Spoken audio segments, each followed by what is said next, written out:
ಮಿಂಚು ಮಿಂಚು ಸಿರಿ ಮಿಂಚು ಇದು ದಾರಿ ತೋರುವ ಮಿಂಚು.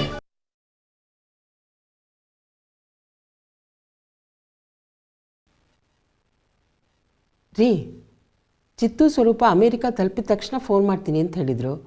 ಫೋನ್ ಮಾಡಿದ್ರಾ? ಹಾಂ, ಬೆಳಗ್ಗೆನೇ ಫೋನ್ ಮಾಡಿದ್ದ. ಇಬ್ಬರು ಸೇಫಾಗಿ ತಲುಪಿದಾರಂತೆ.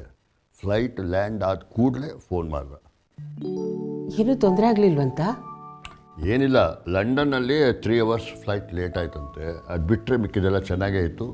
ಸೇಫಾಗಿ ಅರೈವ್ ಆಗಿದ್ದೀವಿ ಅಂತ ಹೇಳ್ದ. ಅಪ್ಪಾಜಿ, ಸ್ವರೂಪನೂ ಚಿತ್ತು ಜೊತೆ ಹೋಗಿದ್ದಾಳೆ.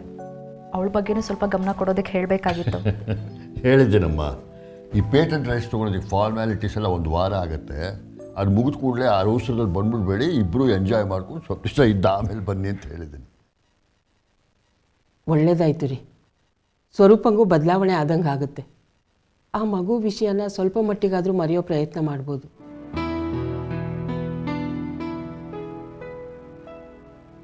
Hello dad. ಬಾ ಬಾ, ಕೂತ್ಕೋ ಬಾ. ಜಗದೀಶ್, ಕಾಫಿ ತಂದ್ಕೊಡ್ಲಾ? ಚಿತ್ತು ಫೋನ್ ಮಾಡಿದ್ನ ಡ್ಯಾಡ್? ಹಾಂ, ಸೇಫಾಗಿ ತಲುಪಿದಾನಂತೆ. ಅದನ್ನು ನಿಮ್ಮ ಅಮ್ಮನ ಹತ್ರ ಇಷ್ಟೊತ್ತು ಹೇಳ್ತಾ ಇದ್ದೆ.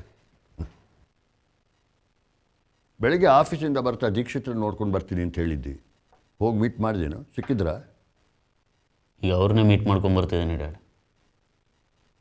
ಹೈಕೋರ್ಟ್ನಲ್ಲಿ ದೀಕ್ಷಿತರು ನಮ್ಮ ಕೇಸ್ನ ನಡೆಸಲ್ವಂತೆ.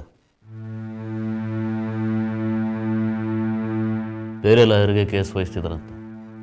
ದೀಕ್ಷಿತ್ರು ಯಾಕೆ ನಮ್ಮ ಕೇಸ್ ನಡೆಸಲ್ವಂತೆ? ಓವರ್ ಕೋರ್ಟ್ನಲ್ಲಿ ಅವರಿಂದನೇ ಕೇಸ್ ಸೋತಿದ್ದು ಅನ್ನೋ ಗಿಲ್ಟ್ ಇಟ್ಕೊಂಡ್ಬಿಟ್ಟಿದ್ದಾರೆ. ಅದಕ್ಕೆ ಬೇರೆಯವರು ಕೇಸ್ ವಹಿಸ್ತಿದ್ದಾರೆ. ಪಾಪ, ಅವ್ರ ಮನಸ್ಥಿತಿ ನನಗೆ ಅರ್ಥವಾಗ್ತದೆ. ಆದರೆ ನೀನು ಅವ್ರಿಗೆ ಹೇಳಬೇಕಾಗಿತ್ತು, ನಮಗೆ ಅವ್ರನ್ನ ಬಿಟ್ಟರೆ ಬೇರೆ ಯಾರ ಮೇಲೂ ಕಾನ್ಫಿಡೆನ್ಸ್ ಇಲ್ಲ ಅಂತ. ನಾನು ಎಷ್ಟು ಹೇಳಿದ್ರೂ ಅವ್ರು ಕೇಳ್ತಾನೆ ಇಲ್ಲ. ಆಗಲೇ ಬೇರೆ ಲಾಯರ್ ಹತ್ರನೂ ಮಾತಾಡ್ಬಿಟ್ಟಿದ್ದಾರೆ.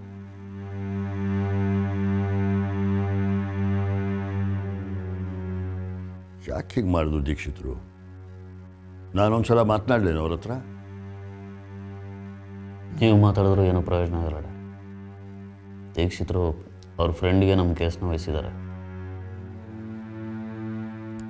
ವಿಷ್ಣು ತಲ್ವಾರ್ ಅಂತ ಅವ್ರ ಹೆಸರು. ದೀಕ್ಷಿತರು ಇವತ್ತು ಅವರನ್ನು ಭೇಟಿ ಮಾಡಿಸೋಕ್ಕೆ ಕರ್ಕೊಂಡು ಹೋಗಿದ್ರು. ದೀಕ್ಷಿತರಿಗೆ ಅವ್ರ ಬಗ್ಗೆ ತುಂಬಾ ಗೌರವ ಇದೆ. ಹೈಕೋರ್ಟ್ನಲ್ಲಿ ಪ್ರಾಕ್ಟೀಸ್ ಮಾಡ್ತಿರೋ ಲೀಡಿಂಗ್ ಲಾಯರ್ಗಳಲ್ಲಿ ಅವರು ಒಬ್ಬರು. ಅವರು ಕೇಸ್ನ ಚೆನ್ನಾಗಿ ಸ್ಟಡಿ ಮಾಡಿದ್ದಾರೆ. ದೀಕ್ಷಿತರು ಅವ್ರಿಗೆ ಹೆಲ್ಪ್ ಮಾಡ್ತೀನಿ ಅಂತ ಹೇಳಿದ್ದಾರೆ. ಪೇಪರ್ಸ್ನೆಲ್ಲ ರೆಡಿ ಮಾಡಿಕೊಂಡು ಅಪೀಲ್ ಫೈಲ್ ಮಾಡ್ತಾರಂತೆ. ಹೇಗೋ ದೀಕ್ಷಿತರು ನಮ್ಮ ಕೇಸ್ನಲ್ಲಿ ಇನ್ವಾಲ್ವ್ ಆಗಿರ್ತಾರಲ್ಲ, ಅಷ್ಟೇ ಸಾಕು. ಸಂಪೂರ್ಣ ಕೇಸಿಂದ ಕೈ ಬಿಡ್ತಾ ಇಲ್ವಲ್ಲ ಅವರು. ಲೋವರ್ ಕೋರ್ಟ್ನಲ್ಲಿ ರಾಜೀವ ಶಿಕ್ಷೆಯಿಂದ ತಪ್ಪಿಸ್ಕೊಂಡ. ಆದರೆ ಹೈಕೋರ್ಟ್ನಲ್ಲಿ ಶಿಕ್ಷೆಯಿಂದ ತಪ್ಪಿಸ್ಕೊಳ್ಳೋದಕ್ಕೆ ನಾನು ಬಿಡೋದಿಲ್ಲ. ಜಗದೀಶ, ಕಾನೂನು ಅದ್ರ ಪಾಡಿಗೆ ಅದ್ರ ಕೆಲಸ ಮಾಡ್ತದೆ. ನಮ್ಮ ಪ್ರಯತ್ನ ನಾವು ಮಾಡೋಣ.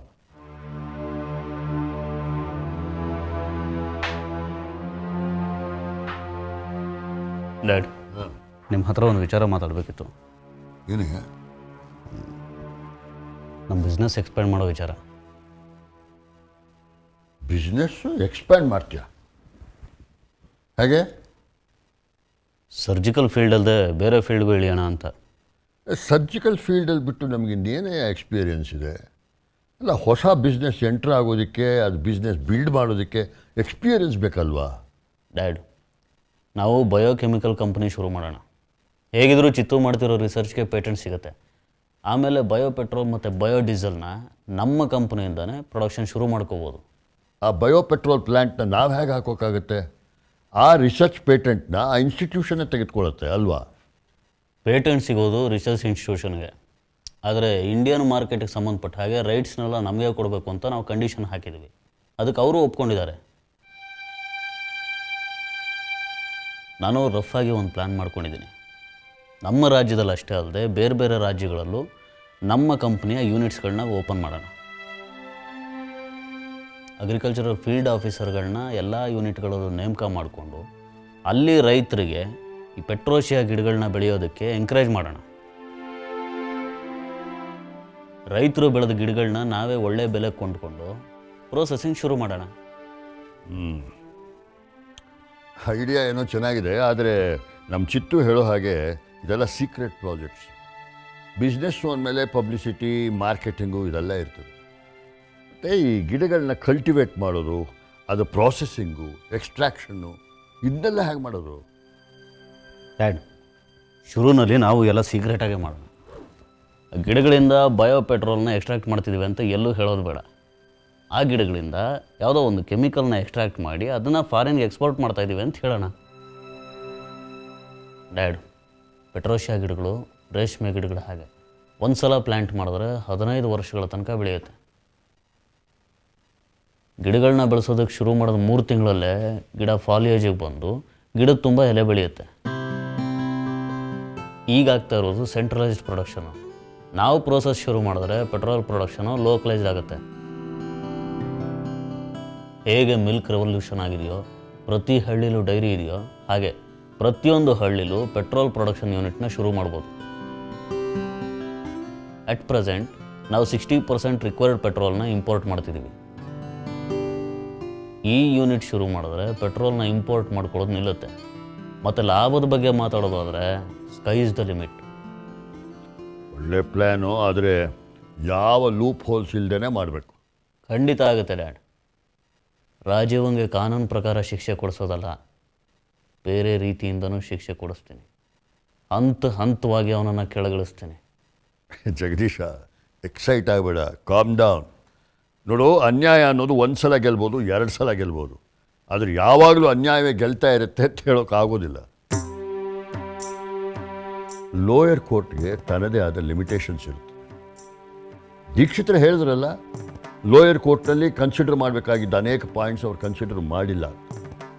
ಮತ್ತು ಅನೇಕ ಸಲ ಲೋಯರ್ ಕೋರ್ಟಲ್ಲಿ ಆ ಡಿಸಿಷನ್ನ ಹೈಯರ್ ಕೋರ್ಟು ಟರ್ನ್ ಡೌನ್ ಮಾಡ್ತಾರೆ. ನೋಡೋಣ, ಅಪೀಲ್ ಹೋಗಿದ್ದೀವಲ್ಲ, ನಮಗೆ ಹೈಯರ್ ಕೋರ್ಟಲ್ಲಿ ನ್ಯಾಯ ಸಿಕ್ಕರೂ ಸಿಗ್ಬೋದು. ಆದರೆ ಜಗದೀಶ, ಒಂದು ಮಾತು, ನೀನು ರಾಜೀವನಿಗೆ ಶಿಕ್ಷೆ ಕೊಡಿಸ್ಲೇಬೇಕು, ಅವನಿಗೆ ಶಿಕ್ಷೆ ಆಗಲೇಬೇಕು ಅನ್ನೋ ಹಠದಲ್ಲಿ ನೀ ತೊಂದರೆಗೆ ಸಿಕ್ಕಾಕೋಬೇಡ. ಅವನ ಸಹವಾಸ ಎಷ್ಟು ಅಪಾಯ ಇದ್ದು ನಿನಗೆ ಗೊತ್ತಲ್ಲ. ಅವನಿಂದ ದೂರ ಇರೋದೇ ಒಳ್ಳೆಯದು. Okay dad, I will take care.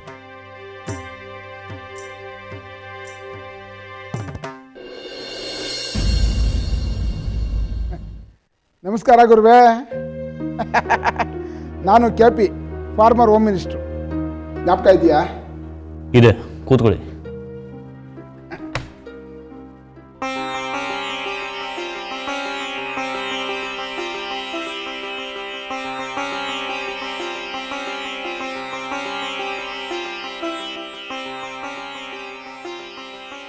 ಕೂತ್ಕೋಪ್ಪ, ಕೂತ್ಕೋ.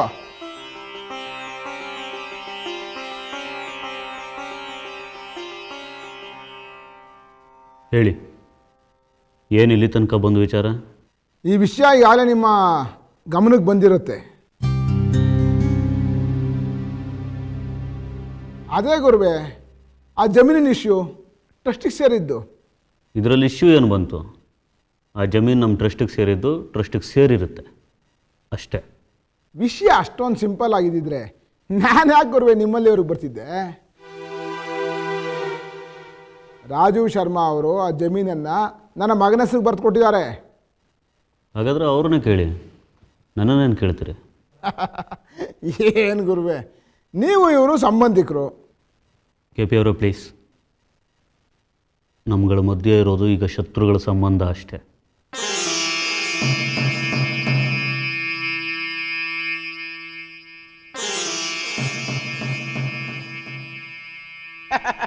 ಈ ವಿಚಾರ ಇಲ್ಲಿಗೆ ಬಿಡಿ. ಗಂಡ ಹೆಂಡತಿ ಜಗಳದಲ್ಲಿ ಕೂಸು ಬಡವಾಯ್ತು ಅನ್ನೋ ಹಾಗೆ ನಿಮ್ಮಿಬ್ಬರು ಜಗಳದಲ್ಲಿ ನಾಚೆ ಹಾಕೊಂಡ್ಬಿಟ್ಟಿದ್ದೀನಲ್ಲಪ್ಪ ಮಧ್ಯೆ. ನೋಡಿ, ನಿಮಗೆ ನಮ್ಮಿಂದ ಯಾವುದೇ ತೊಂದರೆ ಆಗಿಲ್ಲ. ಇನ್ಫ್ಯಾಕ್ಟ್ ನಿಮ್ಮಿಂದ ನನಗೆ ತೊಂದರೆ ಆಗಿರೋದು ಟ್ರಸ್ಟಿನ ಜಮೀನು ವಿಚಾರವಾಗಿ. ನೋಡಿ, ಇದರೊಳಗಡೆ ನಂದು ಏನೂ ತಪ್ಪಿಲ್ಲ, ನಿಮ್ಮದು ಏನೂ ತಪ್ಪಿಲ್ಲ, ರಾಜೀವ್ ಶರ್ಮಂದು ಏನೂ ತಪ್ಪಿಲ್ಲ. ಬಹುಶಃ ಅವ್ರಿಗೆ ಈ ಜಮೀನಿನ ಮೇಲೆ ಯಾವುದೇ ಹಕ್ಕಿಲ್ಲ ಅಂತ ಮೊದಲೇ ಗೊತ್ತಾಗಿದ್ದಿದ್ರೆ ಅವರು ಈ ರೀತಿ ಮಾಡ್ತಿಲ್ವೋ ಏನೋ. ತುಂಬ ಇನ್ನೋಸೆಂಟ್ ಪಾಪ. ಅವ್ರ ಇನ್ನೋಸೆನ್ಸ್ ಬಗ್ಗೆ ನನಗೆ ತಿಳಿಸ್ಕೊಡೋಕೆ ಬಂದಿದ್ರೆ ತಾವೇನು ಹೊರಡ್ಬೋದು. ಹಾಗಂದ್ರೆ ಹೇಗೆ ಜಗದೀಶ್? ಮತ್ತೇನೇನು ರೀ, ಹಕ್ಕಿರಲಿಲ್ಲ ಆದರೂ ಗೊತ್ತಿಲ್ಲದೆ ಬರ್ಕೊಟ್ಬಿಟ್ರು ಅಂದರೆ ನಿಮಗೂ ಗೊತ್ತಿರ್ಬೋದು ಅವ್ರು ಮಾಡಿರೋ ಯಾವ ಕೆಲಸಗಳಿಗೂ ಹಕ್ಕಿರಲಿಲ್ಲ.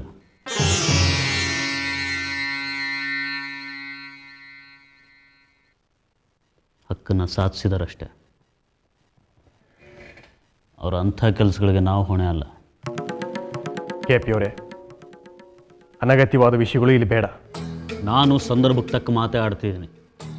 ನನಗೆ ಬೇಡವಾದವ್ರನ್ನ ನನ್ನ ಆಫೀಸ್ನಲ್ಲಿ ಕೂರಿಸ್ಕೊಂಡು ಅನಗತ್ಯವಾದ ಮಾತುಗಳನ್ನ ಆಡ್ತಾ ಟೈಮ್ ವೇಸ್ಟ್ ಮಾಡೋದಕ್ಕೆ ನನಗೂ ಇಷ್ಟ ಇಲ್ಲ. ಆಯ್ತು ರಾಜೀವ್ ಶರ್ಮಾ, ನೀವು ಸುಮ್ಮನೆ ಇರಿ, ನಾನು ಮಾತನಾಡ್ತೀನಿ. ನೋಡಿ ಜಗದೀಶ್, ಸಮಸ್ಯೆ ಏನು ಅಂತ ನನಗೂ ಗೊತ್ತಿದೆ, ನಿಮಗೂ ಗೊತ್ತಿದೆ. ಸುಮ್ಮನೆ ಜಗಳ ಆಡಿ ಮಾತನಾಡಿ ಏನೂ ಪ್ರಯೋಜನ ಇಲ್ಲ. ನೋಡಿ, ಈ ಸಮಸ್ಯೆನ ಬಗೆಹರಿಸಬೇಕು ಅಂತ ನಾವೊಂದು ಪ್ರಪೋಸಲ್ ತಂದಿದ್ದೀವಿ.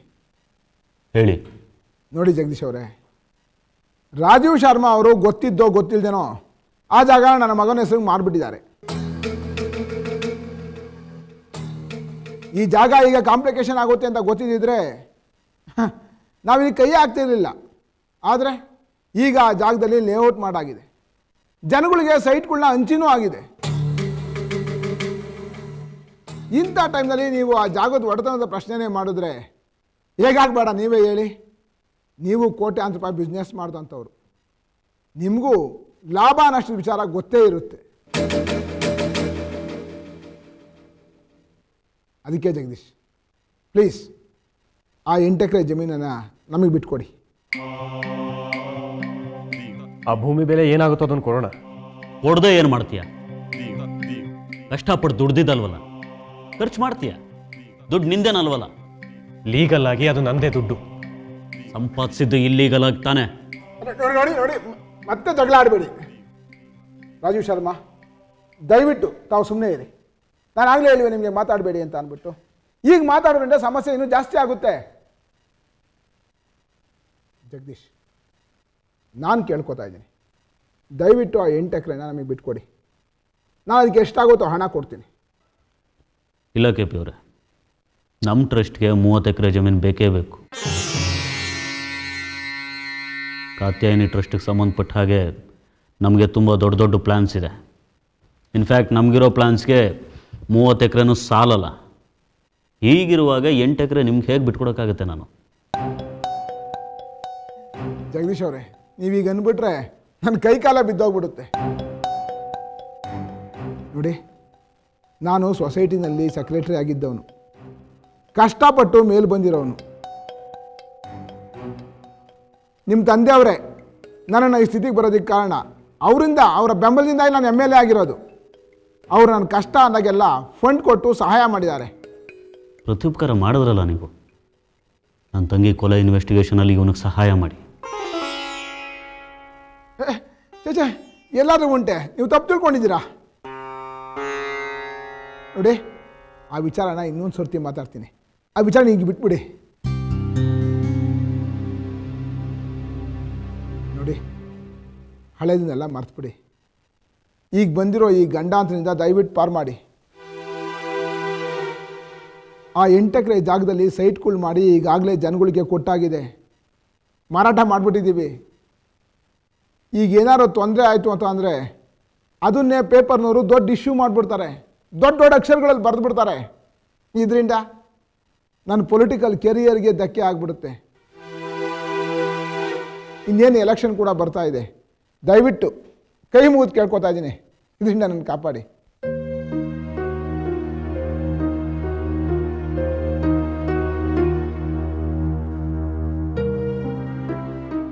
ಓಕೆ, ನಾನು ನಿಮಗೆ ನಮ್ಮ ಟ್ರಸ್ಟಿಗೆ ಸೇರಿದ 8 ಎಕರೆ ಜಮೀನನ್ನ ಬಿಟ್ಕೊಡ್ತೀನಿ.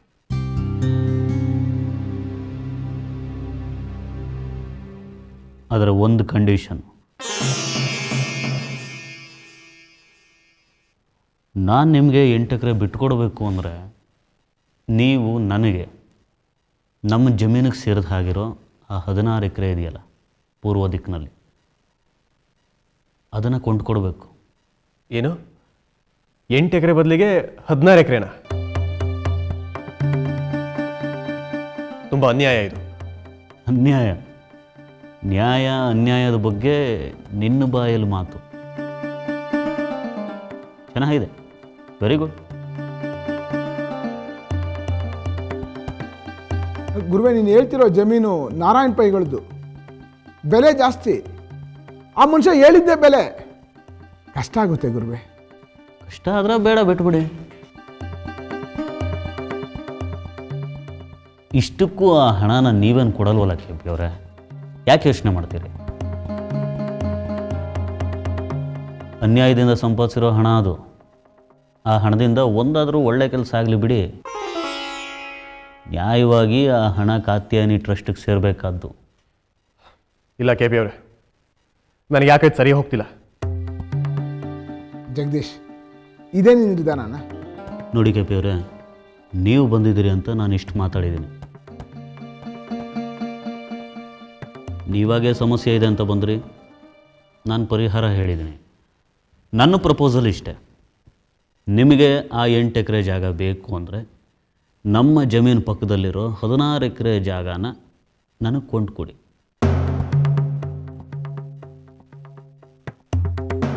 ಇಲ್ದಿದ್ರೆ ಬಲವಂತ ಏನಿಲ್ಲ, ನಮ್ಮ ಟ್ರಸ್ಟ್ ಜಾಗ ನಾವು ಇಟ್ಕೋತೀವಿ. ನಿಮ್ಮ ಲೇಔಟ್ ಕಾಂಪೌಂಡ್ನ ಒಡಿಸ್ಕೊಡಿ.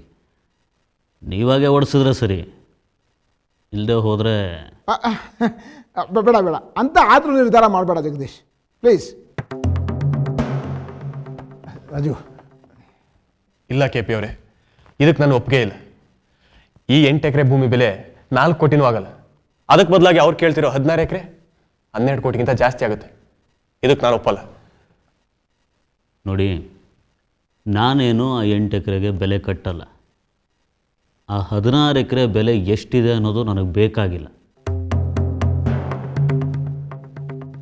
ನಿಮಗಿಷ್ಟ ಇದ್ದರೆ ಆ 8 ಎಕರೆ ಬೇಕು ಅಂದರೆ ನೋಡಿ, ಇಲ್ದಿದ್ರೆ ಬೇಡ, ನನಗೇನು ಸಮಸ್ಯೆ ಇಲ್ಲ.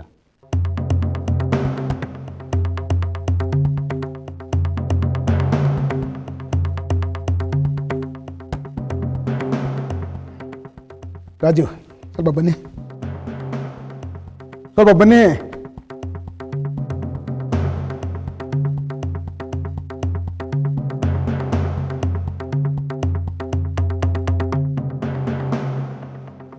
ಏನು ಕೆ ಪಿ ಅವರೇ ನೀವು ಹೀಗೆ ಮಾತಾಡ್ಬಿಡ್ರಿ? ಅಲ್ಲ, ಅಷ್ಟೊಂದು ಹಣ ನಾನೇ ಕೊಡಬೇಕಾ? ಇಲ್ಲ, ನಾನು ಕೊಡ್ತೀನಿ. ನೋಡು, ನಿನಗೆ ರೈಟ್ಸ್ ಇಲ್ಲ ಅಂದಮೇಲೆ ಯಾಕಯ್ಯ ಬರ್ಕೊಟ್ಟೆ ನೀನು ನಂಬ್ಕೊಂಡು ನಾನು ಆ ಲೇಔಟ್ ಮೇಲೆ ಎಷ್ಟು ಕೋಟಿ ಹಾಕಿದ್ದೀನಿ ಗೊತ್ತಾ? ನಾನು ಹಾಕಿರೋ ಆ ದುಡ್ಡಿನ ಮುಂದೆ ನೀನು 12 ಕೋಟಿ ಏನೇನೋ ಅಲ್ಲ. ನೋಡು, ಇದು ಬರೀ ಲ್ಯಾಂಡ್ ಇಶ್ಯೂ ಅಷ್ಟೇ ಅಲ್ಲ, ಇದು ನನ್ನ ಪೊಲಿಟಿಕಲ್ ಕೆರಿಯರ್ನ ಪ್ರಶ್ನೆ. ನಾನೇನಾದರೂ ರಾಜಕೀಯವಾಗಿ ಮುಳುಗಿದ್ರೆ ನಾನು ನಿನ್ನ ಸುಮ್ಮನೆ ಬಿಡೋದಿಲ್ಲ. ನೀನು ಎಲ್ಲ ಹಳೆ ಕಡ್ದುಗಳನ್ನ ತೆಗೆದು ಹರಾಜ್ ಹಾಕ್ಬಿಡ್ತೀನಿ ಅಷ್ಟೇ. ಇಷ್ಟಕ್ಕೂ ನೀನು ಯಾಕೆ ತಲೆ ಕೆಡ್ಸ್ಕೋತೀಯ? ಜಗದೀಶ್ ಹೇಳೋ ಹಾಗೆ ಆ ಹಣ ಅವ್ರದ್ದೇ ತಾನೆ. ನೋಡು, ನಿನ್ನ ಹತ್ರ ಇರೋ 100 ಕೋಟಿ ರೂಪಾಯಿನಲ್ಲಿ ಈ 12 ಕೋಟಿ ಹೋದ್ರೆ ಏನು ಲಾಸ್ ಆಗೋದಿಲ್ಲ ನಿನಗೆ. ನೋಡು, ನನಗೂ ಕಾಂಪ್ಲಿಕೇಶನ್ ಆಗೋದಿಲ್ಲ, ನಿನಗೂ ಏನೂ ತೊಂದರೆ ಆಗೋದಿಲ್ಲ.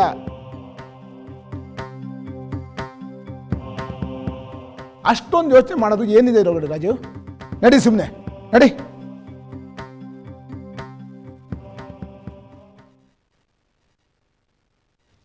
ಏನು ಯೋಚನೆ ಮಾಡಿದ್ರಿ? ಕೂತ್ಕೋ.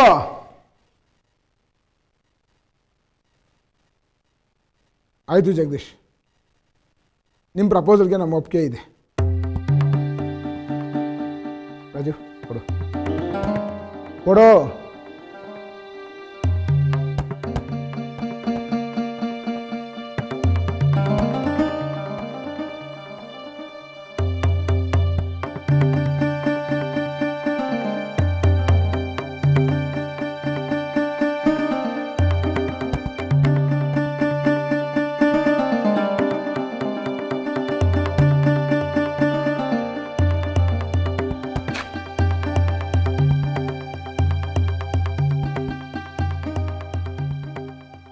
ಜಗದೀಶ್, ದಯವಿಟ್ಟು ನೀವೇ ಪೈಗಳ ಹತ್ರ ಮಾತಾಡಿ ಜಮೀನು ವಿಚಾರನ ಬಗೆಹರಿಸಿ.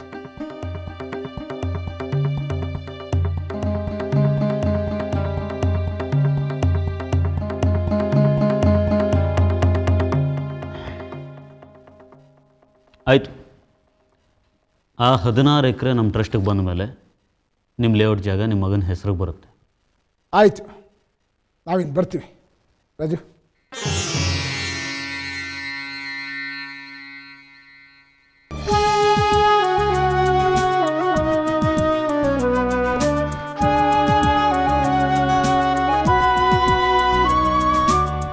ಸೋಲಿನಲ್ಲೂ ಎಲ್ಲ ಮೀರಿ ಮಿಂಚಿ ನಿಂತೆಯ